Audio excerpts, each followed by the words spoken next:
I competed in the second Cannonball Baker Siege Signing Sea Memorial Trophy Dash, which was the greatest race of all time. There was just a bunch of crazy people driving from New York City to LA on the Pacific Ocean as fast as they could.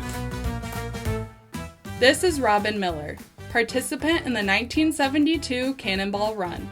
He is being interviewed for the Racer channel on YouTube.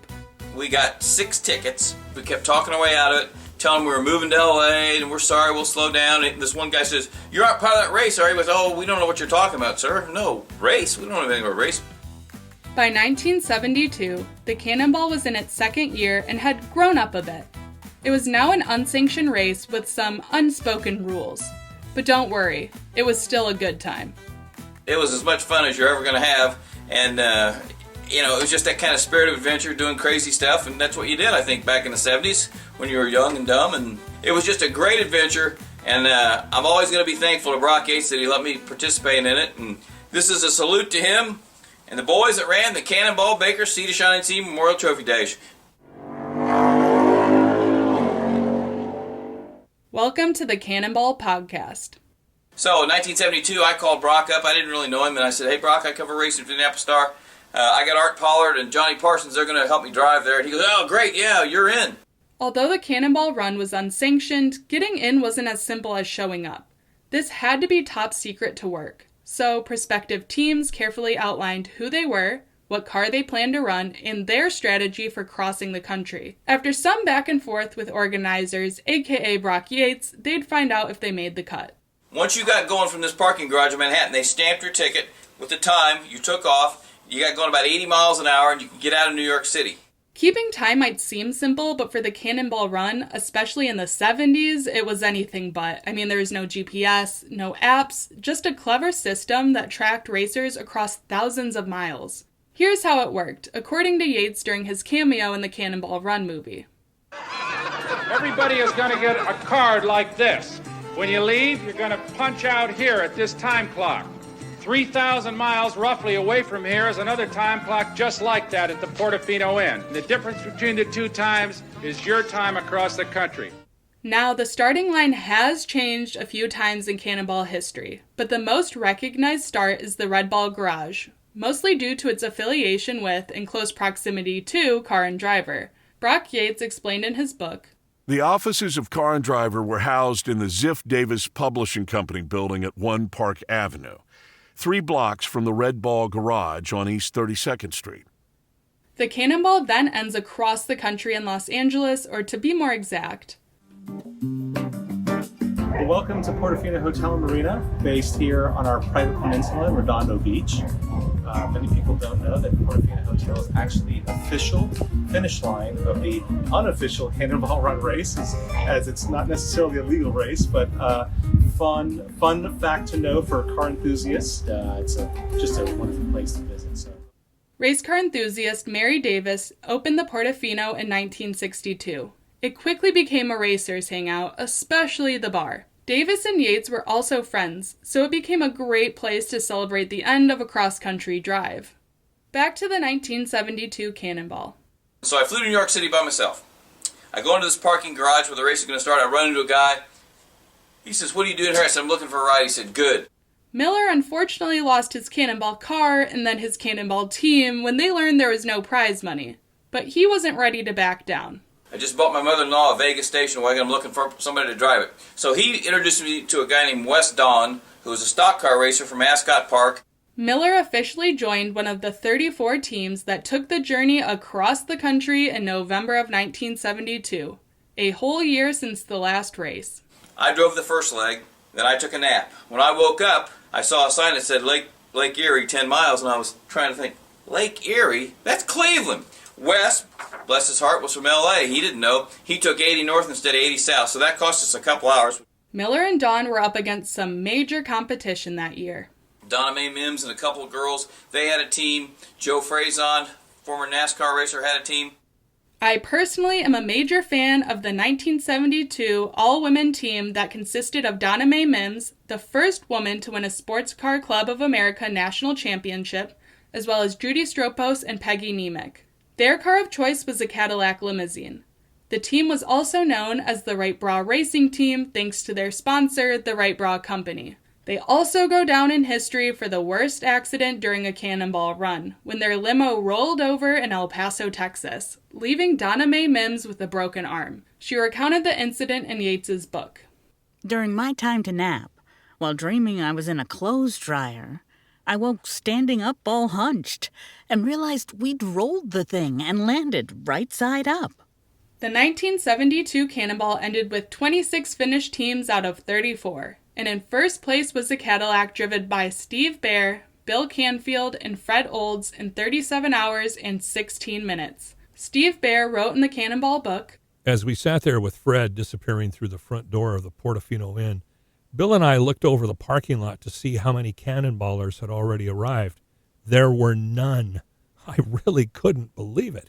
They did not set a new overall record, but it was the only American car to ever win. Unfortunately for the Cannonballers, 1972 was the calm before the storm. Big changes were coming once again, and the auto industry was squarely in the crosshairs. America's energy demands have grown so rapidly that they now outstrip our energy supplies. As a result, we face the possibility of temporary fuel shortages and some increases in fuel prices in America. This is a serious challenge, but we have the ability to meet it. If our energy resources are properly developed, they can fulfill our energy requirement for centuries to come. What is needed now is decisive and responsible action to increase our energy supplies, action which takes into account the needs of our economy, of our environment, and of our national security. And that is why I am moving forward today on several fronts. In early 1973, OPEC, that's the group of countries that control much of the world's oil supply, pushed foreign oil companies to raise prices and give them a bigger share of the profits. By April, President Nixon responded with a new energy plan, aimed at producing more oil here at home and easing America's dependence on foreign countries. The idea was to avoid shortages, but by October, well, it was already too late. Good evening. The Middle East war produced developments all over the world today. The oil-producing countries of the Arab world decided to use their oil as a political weapon. They will reduce oil production by 5% a month until the Israelis withdraw from occupied territories. If the Arab countries keep that pledge, it would reduce their production by almost 50% in 1 year. America was officially in an oil crisis, and what that meant for the Cannonball Run, well, Yates wrote, As the world shuddered with the economic and military impacts, it somehow seemed inappropriate to launch another blast across the nation in the name of sheer fun and light anarchy. The Cannonball was indefinitely put on hold.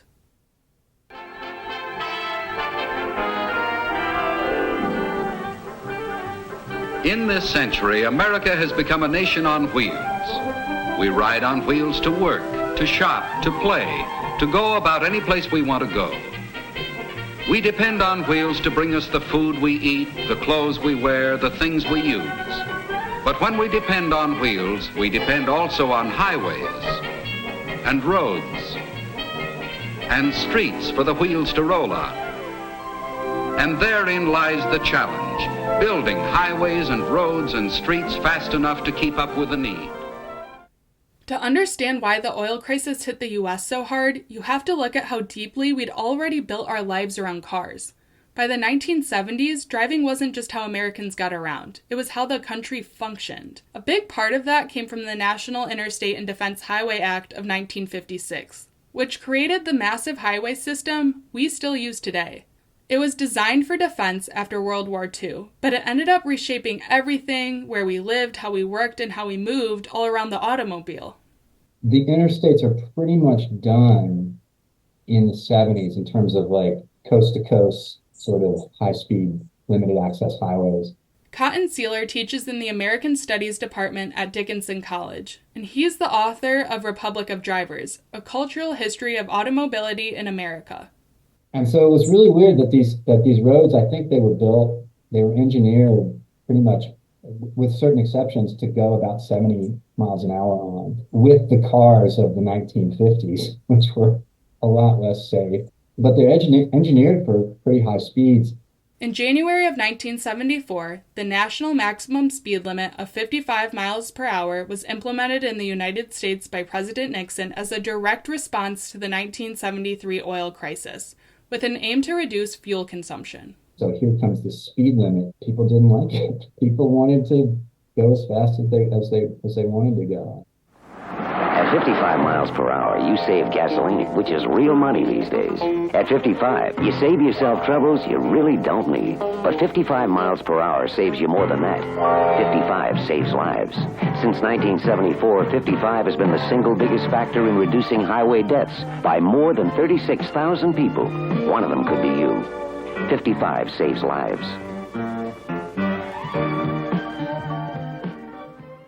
There was a moment where that space of the road, which is supposed to be the open road and to represent independence and autonomy and mastery and things like that, was becoming regulated. Americans had been told in various forms that there were no limits to what the nation could do or what an American could do. It's an assault on rules. I'm inclined to believe, being a closet anarchist, I think that we are being overwhelmed by rules in America, and in particular the 55-mile-an-hour speed limit and all of that attendant nonsense. People began to see those limits because they just loomed so large in the 70s, and they responded and reacted to them in all kinds of interesting ways and odd ways and ways that maybe politically weren't the most democratic. Yates, of course, had his own reaction to the new 55-mile-an-hour speed limit. 55-mile-an-hour speed limit was enacted, and he and a lot of the other editors and writers and car people at Car and Driver magazine just thought, man, that's too slow. We can drive faster than that. Christopher Michaels from episode 1 again. We've got good cars. We know what we're doing. And that was sort of his protest in a way, I guess, that I'm going to show the establishment that, as he said, well-prepared cars with skilled drivers can drive quickly, quite safely. According to Yates, it was finally time to bring the Cannonball Run back. 2 years had passed since the last Cannonball. But suddenly a groundwell of support rose up to run again. With Nixon gone, gasoline loosening up, and Vietnam close to being settled, one more trip across the continent seemed possible, though dodgy. Well, my name is Jack May, and the car is a Ferrari Dino 246 GTS. This is Jack May, 1975 Cannonballer being interviewed for Mecum Auctions. Then I had read about the Cannonball. It's a race across the United States. The only requirement is that you go on wheels. I says, Rick, you want to drive the Cannonball with me? He says, sure. And put down the car, and they immediately accepted it. They wanted a Ferrari, of course. Jack May and Rick Klein were one of the 18 teams that in April of 1975 took off from the Red Ball Garage for the 4th Cannonball Run. We started in the rain. We went to jail for an hour. Hit 2 jackrabbits at a high rate of speed. We went through a sandstorm. Despite that, we still set the world's record. 35 hours and 53 minutes. Jack May and Rick Klein locked in the record at 35 hours and 53 minutes. That's just 1 minute faster than Brock Yates and Dan Gurney's record in 1971. By now, Yates had 4 Cannonballs under his belt. The race had already carved out its place in car culture lore, but it was about to go bigger, like the big screen big. Okay. I'd like to welcome you all to an event that's sometimes been called the automotive counterpart to the Bay of Pigs. You all are certainly the most distinguished group of highway scofflaws and degenerates ever gathered together in one place. We're going to have a lot of fun. The idea of it obviously caught the eye of a lot of filmmakers because the same type of idea, that's an exciting story. That's a compelling, it is entertainment. This is like real people doing real movie-worthy stuff. So certainly there was a movie that a couple of movies around this idea, back in the day, Two-Lane Blacktop, Vanishing Point. There were a lot of these like cross-country rebel type road movies that were going on. Name, Kowalski. Occupation, driver. Transporting a supercharged Dodge Challenger from Denver to San Francisco. The idea for a Cannonball Run movie had been around almost as long as the race itself, with the first failed development of the film occurring in 1972. More failed projects and knockoff films followed, but by a series of seeming miracles, Brock Yates finally had a chance to make his film about the Cannonball. And then that movie just became this seminal moment that just sort of showed the world that there is this really crazy thing. I think most people will never know how real it is, but that movie just lit a fire in me and thousands of other, maybe millions of other people to do this sort of thing. And I honestly don't recall exactly how Hal and Brock got connected. I believe it was through Smoking the Bandit. Hal Needham was a Hollywood stuntman turned director thanks to his close relationship with star actor Burt Reynolds. Their friendship led to his directorial debut, Smokey and the Bandit, in 1977. You lucky? Let's get him.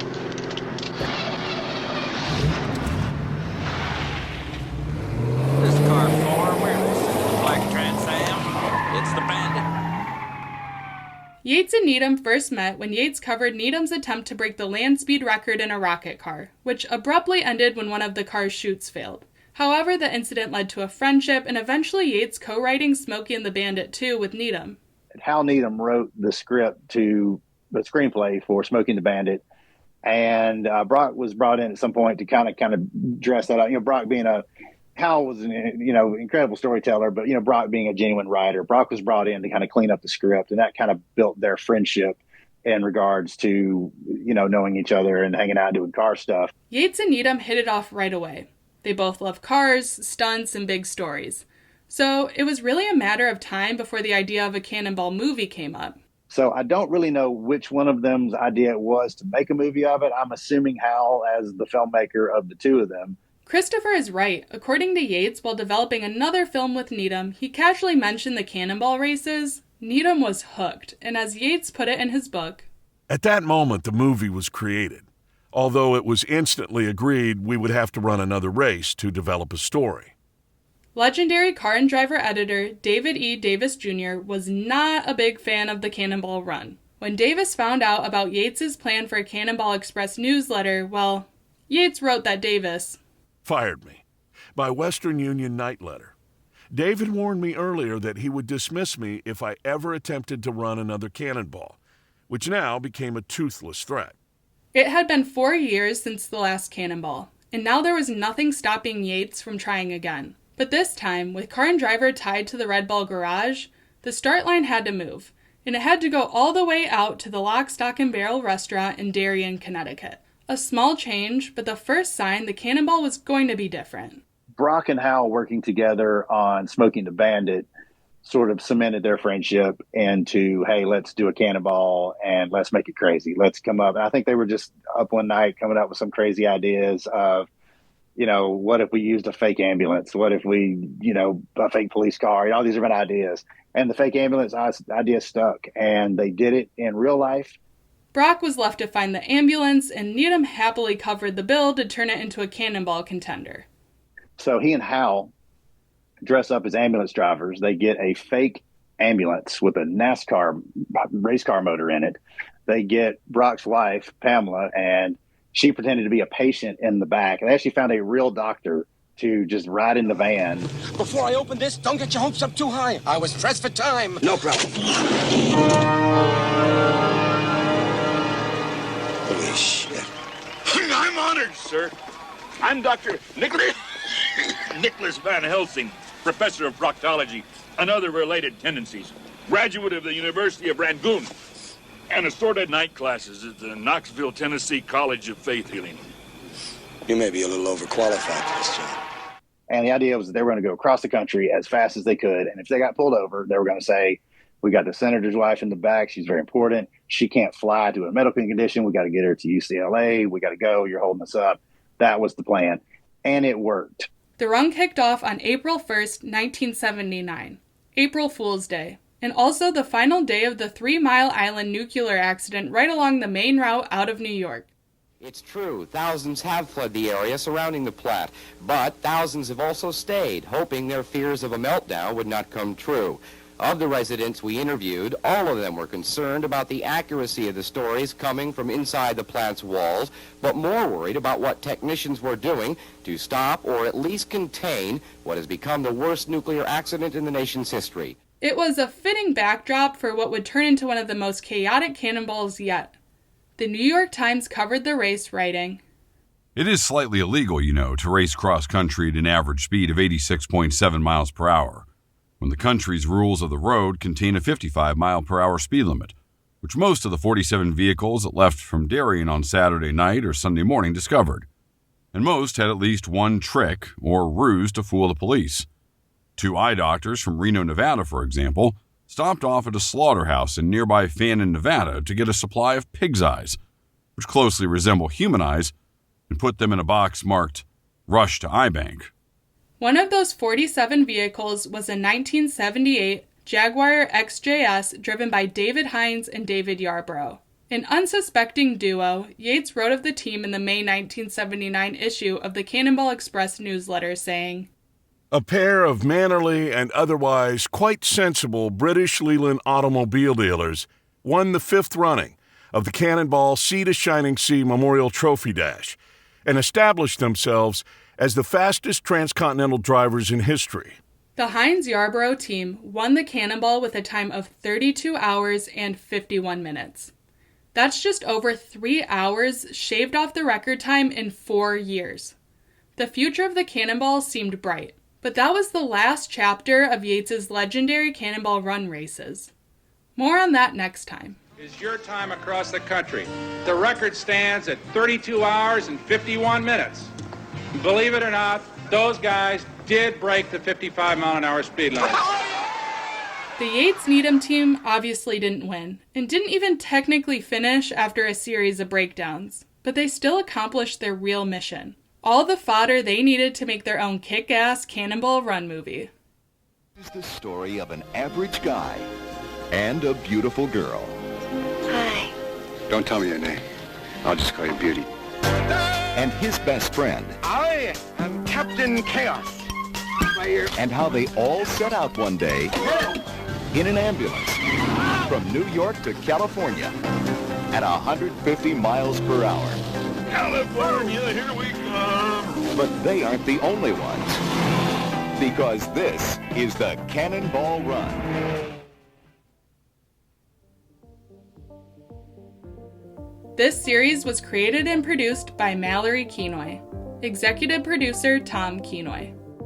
Voice actors E. Curtis Johnson, Patrick LeGrade, Rob Reed, and Kay Richardson via Voice 123.